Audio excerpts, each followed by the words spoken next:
আসসালামু আলাইকুম। Hello friends, gutkha, পান মশলা, টবাকু কীভাবে জনসাধারণ ও তরুণদের মধ্যে ছড়িয়ে পড়ছে ওই সম্পর্কে কিছু আলোচনা করব। গুটখা হলো সবচেয়ে বড় নীরব ঘাতক। সবচেয়ে বিশেষ করে এটা তরুণদের মধ্যে, যার বয়স 15 থেকে 25 বছর, তাদের মধ্যে এটা বেশ দেখা যায়। যদিও এটা আপনার নিষিদ্ধ, তবেও এটা সব জায়গায় সহজে অ্যাভেলেবল পাওয়া যায়।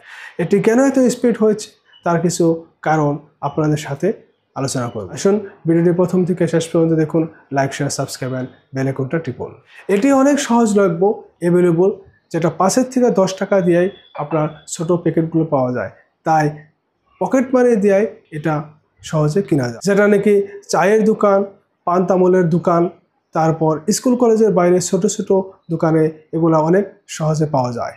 একটি 10 টাকার প্যাকেটে 100 mg থেকেও বেশি নিকোটিন থাকে, যেটা নাকি একটা সিগারেটের থেকেও অনেক বেশি। তারপর হলো ইয়ংদের মধ্যে কুলুমেজ, যেটা নাকি সিনেমার অভিনেতারা পান, গুটখা এগুলা চিবানো দেখায়, যেটা দেখে অনেক তরুণরা ওটা অনুসরণ করে।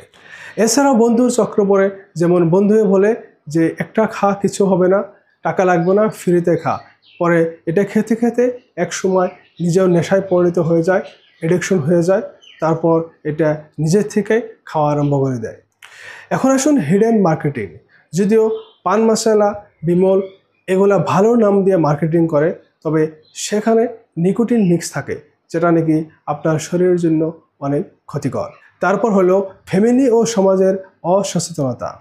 ছেলেমেয়েরা পকেটে গুটখা রাখে, মা বাবা তা জানে না, তবে এটা গুরুত্ব দেওয়া দরকার। আর গ্রামে পান খাওয়াটা একটি সংস্কৃতির মতো। পান খাওয়াটা কেউ খারাপ বলে মনে করে না, তাই পান খাওয়ার পরিবর্তে বিকল্প হিসাবে অনেকে গুটখা খাওয়াটাও পছন্দ করে। তবে এটাকে কেউ খারাপ বলে মনে করে না, তবে এটা থেকে আপনি বিরত থাকাটা অত্যন্ত জরুরি। তারপর হলো হেলথ এডুকেশনের অভাব। স্কুল কলেজে গুটখা, টবাকু এই সম্পর্কে বিশেষ কোনো স্পেশাল ক্লাস দেওয়া দেখা যায় না, তাই নিয়মিতভাবে এটার উপরে গুরুত্ব দেওয়াটা অত্যন্ত প্রয়োজনীয়। ইভেন দাঁতের ডক্টর ছাড়া অন্য ডক্টরেও বেশ কিছু বলা দেখা যায় না। আর প্যাকেটের নিচে অনেক ছোট ছোট করে এর অ্যাওয়ারনেস এবং ক্ষতি সম্পর্কে লেখা থাকেও, যদিও সবাই এটা পড়ে না। তাই এই ক্ষেত্রে কিছু সতর্কতা অবলম্বন করাটা অত্যন্ত জরুরি। তবে যদি নিয়মিতভাবে আপনি গুটখা খেয়ে থাকেন, আপনার মুখে দুর্গন্ধ, দাঁত কালো হয়ে যায়, তারপরে আপনার ক্রেভিংটা অনেক বেড়ে যায়, আর আপনার মুখে ঘা হয়ে যায়, শেষে ক্যান্সার পর্যন্ত আপনার হতে পারে। তাই আজকে থেকে আপনি যদি কোনো অভ্যাস এরকম থাকে, তাহলে আপনি ছেড়ে দেন। আর যদি পাশে কেউ গুটখা, পান মশলা, সিগারেট এগুলা খায়, তাদেরকেও আপনি ছাড়ার জন্য পরামর্শ দেন। আশা করি সুস্থ থাকুন, ভালো থাকুন। ভিডিওটি ভালো লাগলে অবশ্যই লাইক এবং শেয়ার করুন, যাতে সবাই উপকৃত হয়। আজকের জন্য বিদায় নিচ্ছি। নেক্সট ভিডিওতে আবার দেখা হবে। ধন্যবাদ।